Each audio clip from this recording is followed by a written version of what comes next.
Bismillahirrahmanirrahim. Assalamualaikum warahmatullahi wabarakatuh.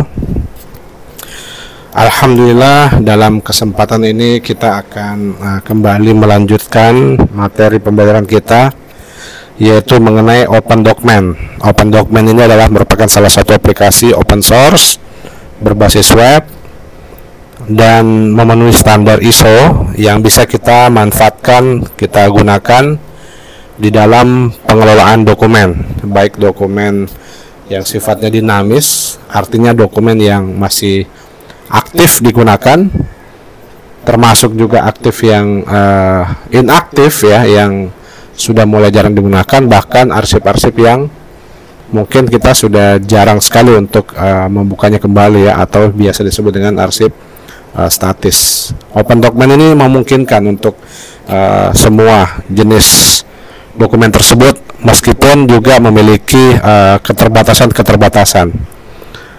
Oke, baik, kita langsung saja bagaimana kita menggunakan Open Document ini. Silakan teman-teman membuka Open Document-nya, kemudian klik Enter, masukkan username dan password, lalu klik Enter. Nah, di sini kita bisa melihat ada dokumen yang sedang atau aktif ya, dalam keadaan status silang ya, atau belum terregister ya teman-teman ya. Kemudian di sini juga ada dokumen yang rejected, yang ditolak. Oke. Nah, nanti kita akan belajar bagaimana cara dokumen tersebut diregisterkan, didaftarkan ya, diterima, direview, diregisterkan dan seterusnya. Oke, di menu selanjutnya ada check-in. Check-in ini adalah di sini nanti terdapat beberapa dokumen-dokumen yang sedang diperiksa atau sedang dilihat atau sedang ditinjau. Oke. Ada menu search, ada add dokumen ya, kemudian ada admin. Logout jika kita ingin keluar. Nah, kita langsung saja coba untuk menambahkan ya. Di sini ada halaman admin, teman-teman bisa menambahkan user, departemen, kategori. Nah, pada menu user ini teman-teman bisa add, menambahkan atau mendelete, menghapus, update itu untuk mengedit ya, jika ada beberapa yang perlu diperbaiki, dan display itu untuk melihat atau untuk menampilkan. Begitu juga dengan departemen dan kategori. Kita coba saja dulu langsung ke bagian setting ya. Kita klik edit setting. Nah, di sini ada beberapa parameter yang teman-teman juga bisa tentukan. Contohnya yang penting menurut saya di sini adalah title. Silakan teman-teman tentukan apa nama arsip kalian ya.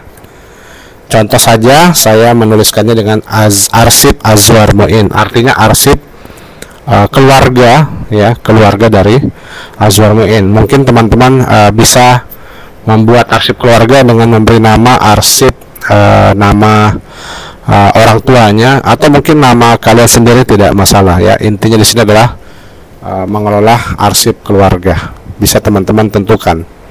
Kemudian emailnya, kemudian ini adalah direktori datanya, akan tersimpan di sini. Suatu waktu nanti kalian membutuhkan untuk proses pengamanan data atau penyimpanan datanya ya. Kemudian di sini ada ukuran file yang bisa diupload. Teman-teman bisa dirubah-rubah ya. Ini 5 MB paling besar. Teman-teman kalau misalnya ada file yang cukup besar, lebih dari 5 MB, teman-teman nanti tinggal bisa diganti, di setting di sini.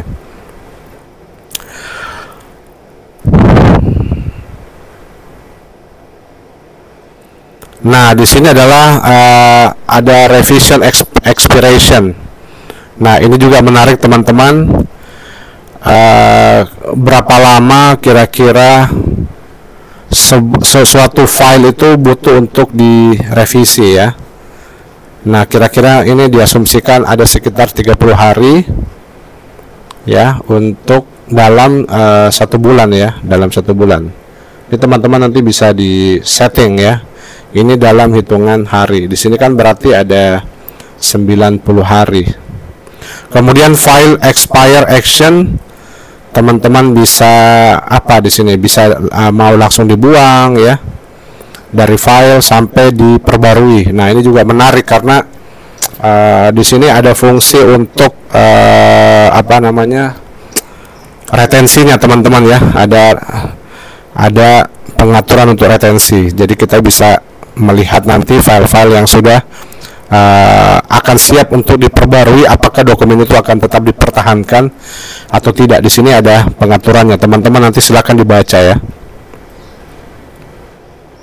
Oke, seperti itu. Nanti pilihannya seperti apa teman-teman silakan dilihat.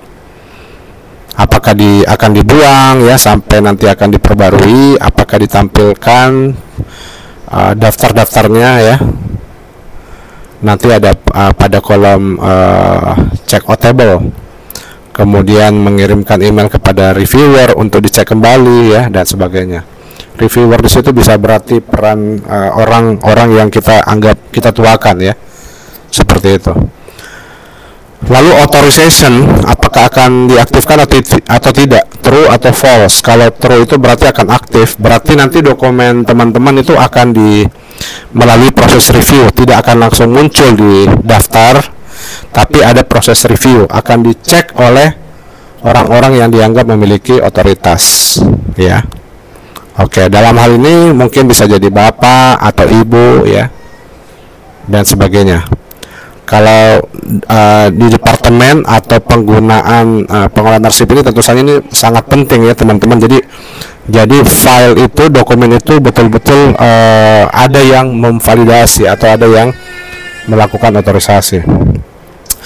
Allow sign up, apakah diizinkan untuk registrasi ya, apakah true atau false. Kenapa di sini di defaultnya dipilih dalam kondisi false? Karena sebaiknya untuk pengelolaan arsip itu didaftarkan oleh admin, jadi mereka tidak bisa melakukan register sendiri, tapi harus didaftarkan oleh admin ya. Jadi memang sebaiknya di false-kan saja, karena akan rentan kalau user-user itu bisa mendaftar sendiri ya. Kemudian diizinkan untuk reset password, false saja ya kita tentukan, jadi ini nggak bisa reset. Tapi kalau teman-teman memilih true, berarti di sini juga mereka memungkinkan untuk reset. Jadi kita pilih aja saja sesuai dengan kondisi defaultnya, yaitu false. Dan seterusnya nanti kalian teman-teman bisa coba sendiri dan dibaca ya. Di sini juga ada term kalau teman-teman mau ganti dalam pilihan default ya, bahasanya dan seterusnya. Silakan coba di save. Ini adalah pengaturan untuk adminnya ya. Save. Nah, ini teman-teman kita lihat ada perubahan ya, perubahan tampilan. Teman-teman bisa saja mencari tem-tem dari internet, silakan dicoba-coba. Ya. Kita lanjutkan. Klik admin, teman-teman jika ingin menambahkan departemen silahkan ya, departemen kategori. Departemen di sini yang dimaksud adalah kalau di fakultas kita ada departemen itu diwakilkan oleh prodi, program studi. Ada program studi ilmu perpustakaan, ada prodi sejarah dan kebudayaan Islam, sastra Inggris, sastra Arab ya, terjemah dan sebagainya. Jadi prodi di sini bisa dianggap sebagai departemen. Kalau di tingkat keluarga, departemen itu adalah bisa menjadi arsip masing-masing dari anggota keluarga kalian ya. Misalnya saya pribadi arsip Azwar, arsip ayah, arsip ibu, arsip kakak, arsip adik, arsip paman, arsip kakek, arsip nenek dan sebagainya ya. Oke, itu yang dimaksud dengan departemen. Silahkan ditambahkan, sebagai contoh saya tambahkan ya, arsip misalnya saya memiliki seorang kakak namanya Saiful Anwar, maka saya tuliskan arsip Saiful Anwar. Oke. Klik add department.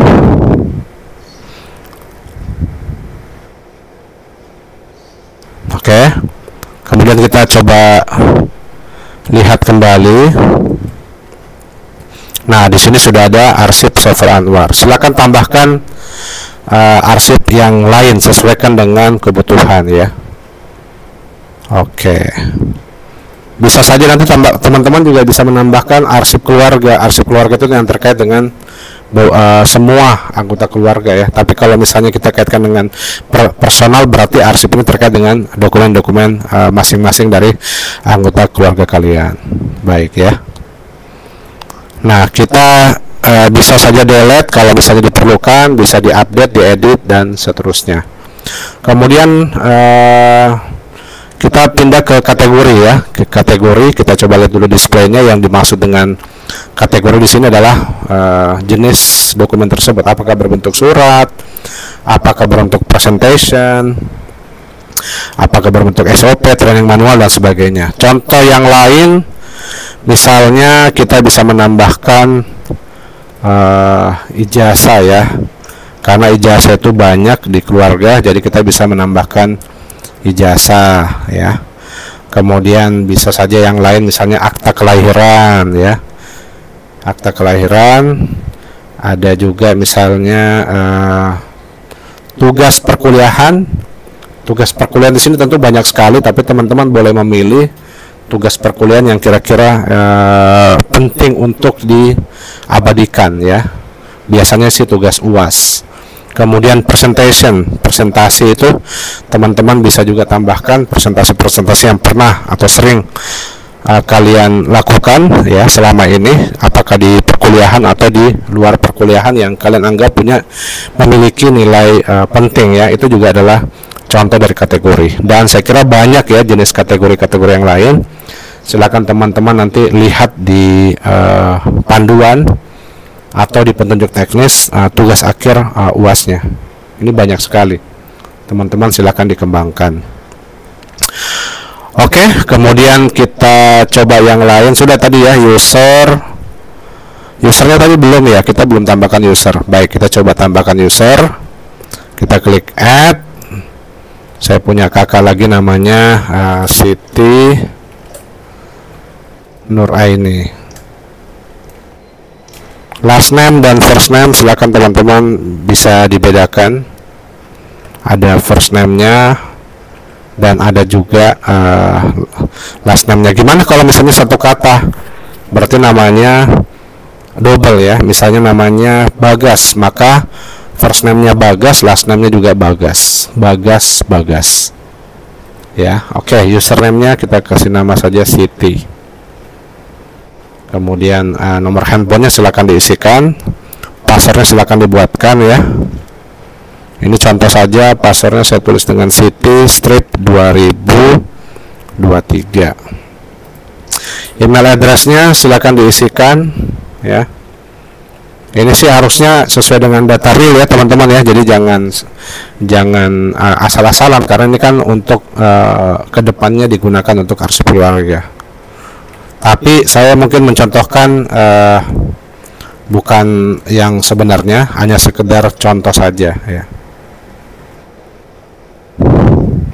Tapi teman-teman harus mengisikan sesuai dengan kondisi yang sebenarnya, dan pastikan mereka juga bisa mengaksesnya. Nah, kemudian kita tentukan user ini dia itu adalah arsip di mana ya. Berarti kan harusnya arsip Siti Nuraini kan harusnya. Jadi saya harusnya buatkan dulu departemen departemennya ya. Saya buatkan dulu departemennya. Ya, saya tambahkan dulu departemen. Di sini arsip Siti Nuraini ya, karena dia ini ada di arsip Siti Nuraini, dia memiliki arsip Siti Nuraini gitu ya. Sesuaikan dengan departemennya. Ini harusnya saya pilih Siti Nuraini sesuai dengan arsipnya.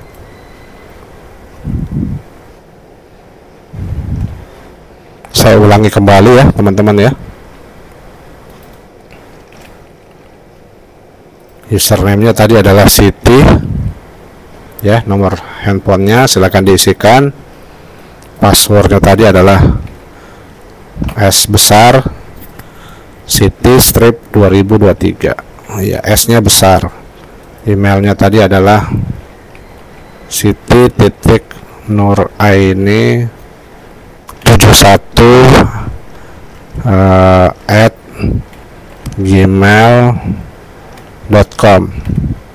Nah, pastikan departemennya adalah di mana dia berada ya. Kalau di departemen ya sesuaikan dengan departemen di mana dia bekerja, seperti itu teman-teman ya. Apakah dia sebagai admin? Kita perlu menentukan. Kalau admin berarti semua dia bisa akses, tapi kalau enggak jangan dicentang. Lalu kalau seandainya dia dipilih sebagai reviewer, karena di sini ada konsep reviewer juga kawan-kawan ya. Jadi kalau misalnya dia dipilih menjadi reviewer, maka tentukan dia berada di dia bisa mereview yang arsip mana saja ya. Tapi kalau tidak, ini tidak usah dicentang ya. Ya, ini kalau dia berfungsi sebagai reviewer. Kalau di keluarga kalian, saya kira yang jadi reviewer adalah orang tua kalian, apakah bapak atau ibu atau mungkin keduanya. Nah, teman-teman bisa pilih orang tua kalian itu bisa mereview semua ya. Jadi ini bisa lebih dari satu ya, arsip-arsip kakek dan seterusnya itu bisa direview oleh orang tua kalian ya. Kemudian kalau departemen ini cuma milih satu ya teman-teman ya. Kalau departemen untuk direview ini bisa milih lebih dari satu. Kali ini saya nggak milih dia sebagai reviewer, hanya bisa menambahkan saja. Dapatkah dia menambahkan dokumen? Bisakah dia menambahkan dokumen sendiri sesuai dengan departemennya? Oke, kita pilih bisa ya. Nanti dia bisa nambahin sendiri. Jadi kita nggak perlu capek-capek menambahkan dokumen dia ya. Kalau ini misalnya kalian bekerja di sebuah lembaga arsip. Tapi kalau misalnya dalam kasus tugas ini, tentu saja teman-teman yang harus bisa menambahkan sendiri ya. Kali ini saya kasih contoh saja, ini dia nggak bisa ngecek sendiri, ini dia nggak bisa menambahkan sendiri dan juga nggak bisa check in dokumen, seperti itu ya. Kita bisa pilih ini, berarti dia nggak bisa ngapa-ngapain ya, hanya ada usernya saja. Tapi ya nggak apa-apa, dia hanya bisa, mungkin dia bisa login, dia bisa melihat-lihat mungkin dan sebagainya. Tapi nggak apa-apa, ini sementara kita tidak usah dibuatkan. Kita klik add user ya. Oke, nanti teman-teman bisa lihat displaynya di sini. Kalau Siti Nuraini ini show user, ada informasinya, Nuraini, Siti, departemennya, emailnya, adminnya no, reviewer juga no ya.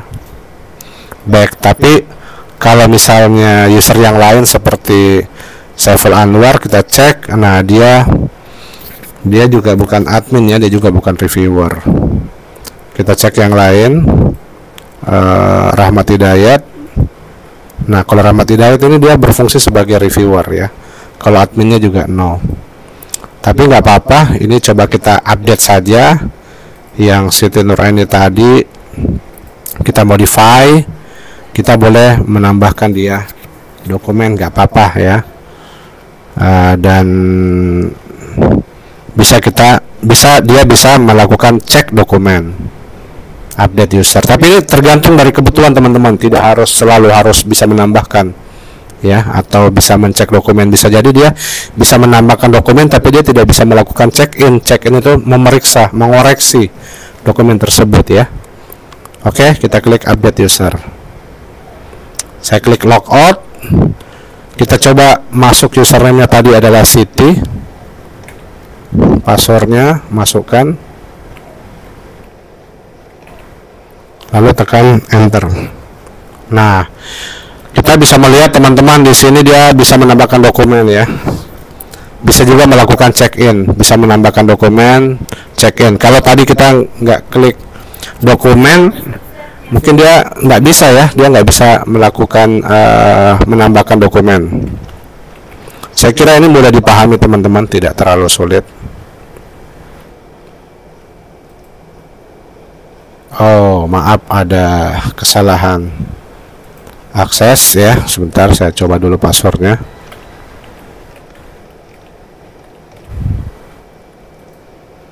Oh, sepertinya bukan ya. Azwar Muin ya, Azwar Muin. Nah, bisa login. Bisa saja teman-teman merubah di sini. Kita update usernya, Siti Nurani modify, kita hilangkan, update, kita coba logout, lalu kita masuk lagi ke Siti. Maka di sini teman-teman tidak bisa mengakses ya. Tapi dia mungkin saja bisa melakukan search dokumen ya. Kalau memang dikasih akses untuk melihat, teman-teman, itu catatannya ya, kalau memang dikasih akses untuk melihat. Baik, saya masuk lagi kembali kepada Azwar Muin, enter. Saya memberikan kepada admin user Siti Nurani untuk bisa menambahkan dokumen. Ini menurut saya aplikasinya lumayan ya, lumayan bisa kita gunakan untuk pengelolaan arsip ya. Teman-teman bisa manfaatkan Open Document ini di lembaga yang nanti kalian bekerja ya. Oke, saya coba rubah kembali. Saya logout, masuk lagi sebagai Siti, dan sekarang dia bisa menambahkan dokumen. Nah, kita coba ya, nambahkan dokumen, add dokumen ya. Kemudian dia mencoba untuk menambahkan sendiri dokumennya. Ini contoh saja. Ada dokumen nggak ya? Mungkin sementara saya kasih contoh sederhana saja. Di sini ada dokumen STNK ya, STNK. Nah, ini contoh saja teman-teman.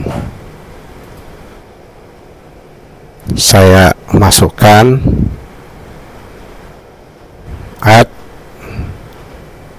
tapi ukurannya lumayan gede ya. Tapi teman-teman bisa enggak apa-apa, ini cuma 1 mega, ini bisa STNK. Kemudian kategorinya apa nih STNK nih teman-teman?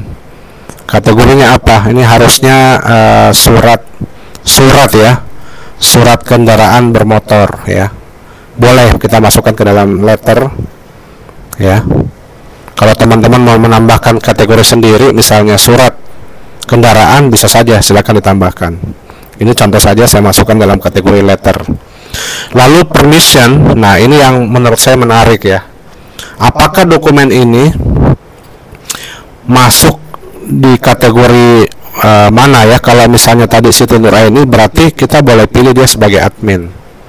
Kita bisa memilihkan ketika dia menginput pada arsipnya sendiri, dia bisa diposisikan sebagai admin ya untuk dokumen ini, akses penuh ya, atau bisa dengan write juga boleh ya. Nanti teman-teman boleh dicek perbedaannya apa antara write dengan admin. Kalau untuk arsip Saiful Anwar, boleh nggak dia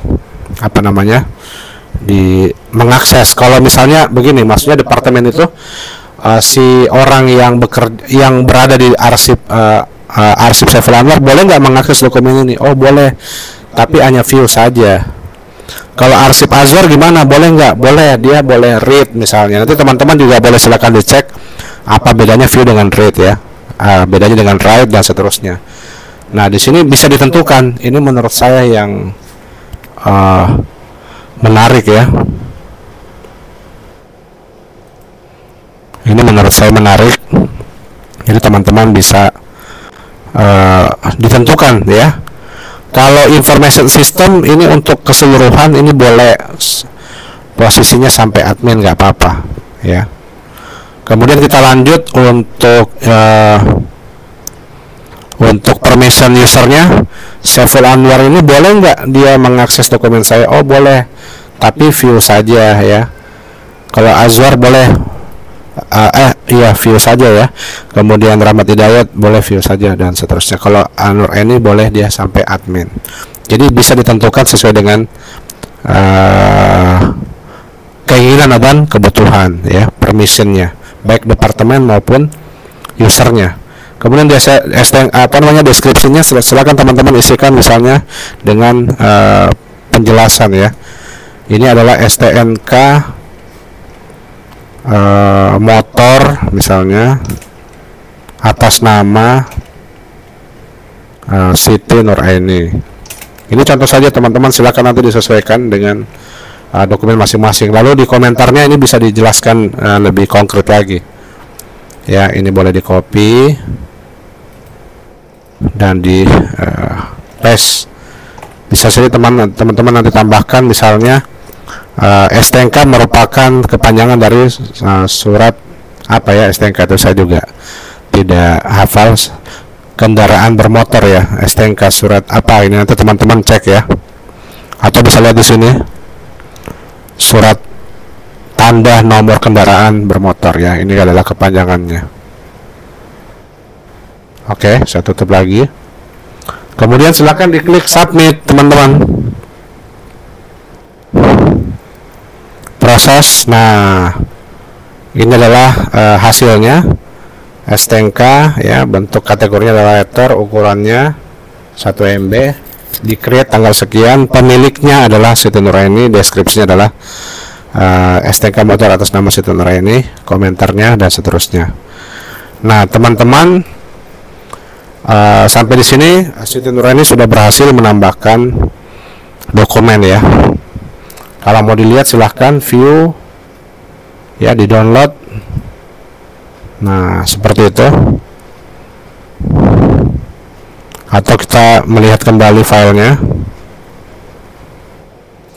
Kalau misalnya saya check in, ini belum ada ya, belum dicek, belum diperiksa. Kalau misalnya saya kembali ke home seperti ini, preferences. Oke, jadi datanya itu baru ditambahkan tapi belum di review teman-teman, belum di review ya, jadi hanya sekedar menambahkan saja ya. Oke, saya coba logout keluar, saya masuk ke username lain yang dia memiliki posisi sebagai reviewer ya, sebagai reviewer, atau bisa juga mengecek ya. Kali ini saya teman-teman bisa masuk ke username lain, mungkin user bapak atau ibu atau siapa yang teman-teman tambahkan dia sebagai reviewer ya, atau mungkin teman-teman sendiri ya sebagai admin itu bisa juga melakukan sebagai reviewer, karena teman-teman di sini adalah sebagai admin atau memiliki otoritas paling tinggi ya.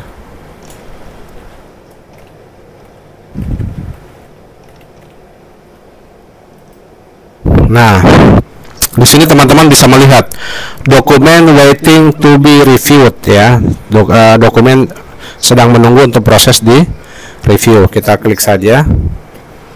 Nah, ini ada yang masuk tadi teman-teman ya, karena teman-teman sebagai admin itu bisa melakukan review, bisa dicek. Silakan teman-teman klik view ya,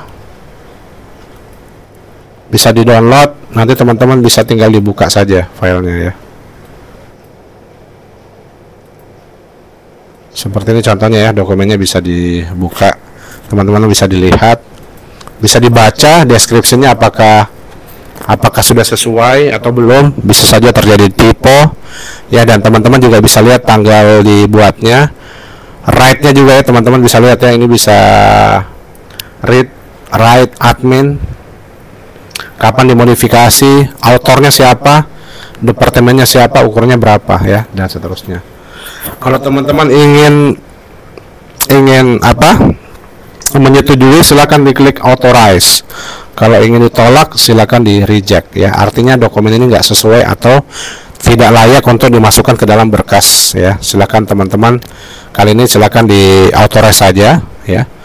Kalau teman-teman mau cepat, mungkin di input aja dulu semua dokumennya, di input nanti sekalian di authorize ya, seperti itu. Atau disesuaikan authorize-nya sesuaikan berdasarkan departemen ya, berdasarkan author, baru kemudian di authorize biar mudah dan gampang.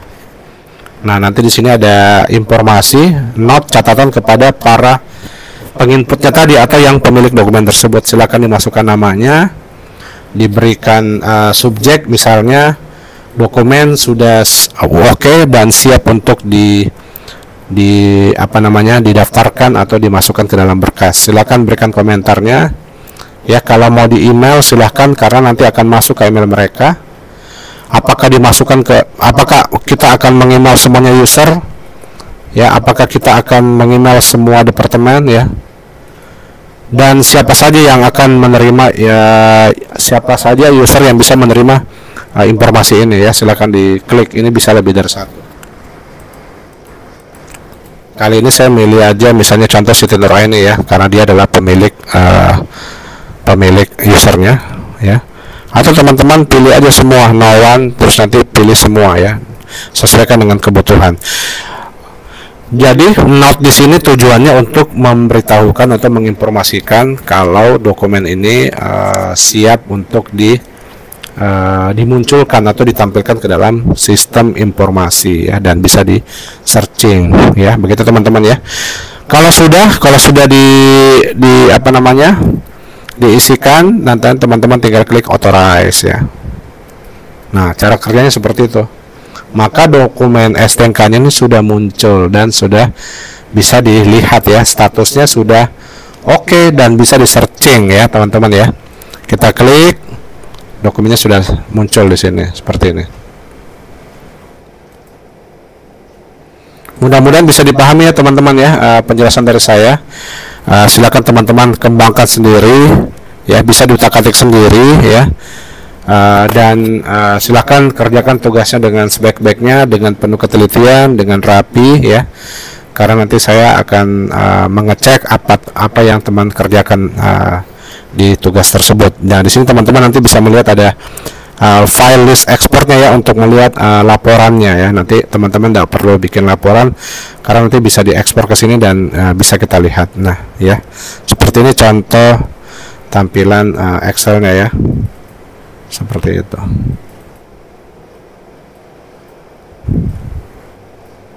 Ada statusnya ya, dan seterusnya, aktif dan seterusnya ya. Oke, itu saja yang bisa saya sampaikan. Mohon maaf jika ada hal-hal yang mungkin kurang dipahami, nanti bisa ditanyakan saja ya. Mudah-mudahan bermanfaat dan mudah-mudahan ada pemahaman yang lebih konkret ya mengenai aplikasi ini. Oh iya, di sini saya lupa juga jelaskan, di sini teman-teman bisa melihat ya filenya, jika misalnya ada yang mau di-delete, mau dilihat yang sedang direview ya. Ada yang sudah di-reject. Nah, ini contoh yang di-reject ya. Ada juga yang nanti sudah masuk expire untuk ditinjau kembali teman-teman ya, kalau sudah 90 hari ya, atau yang sedang diperiksa atau sedang di check out. Ini contohnya yang sedang di check out nih teman-teman ya, view. Nah itu ya, itu teman-teman silakan dibuka-buka dan dicek-cek ya. Mudah-mudahan bisa menjadi inspirasi, bisa menjadi modal buat kalian di dalam pengelolaan arsip, baik di tingkat keluarga ataupun nanti teman-teman bekerja di suatu instansi dan teman-teman diberikan tugas di dalam mengelola arsip. Teman-teman bisa menjadikan open document ini sebagai alternatif dan pilihan ya. Oke, itu saja mungkin yang bisa saya jelaskan. Terima kasih banyak. Assalamualaikum warahmatullahi wabarakatuh.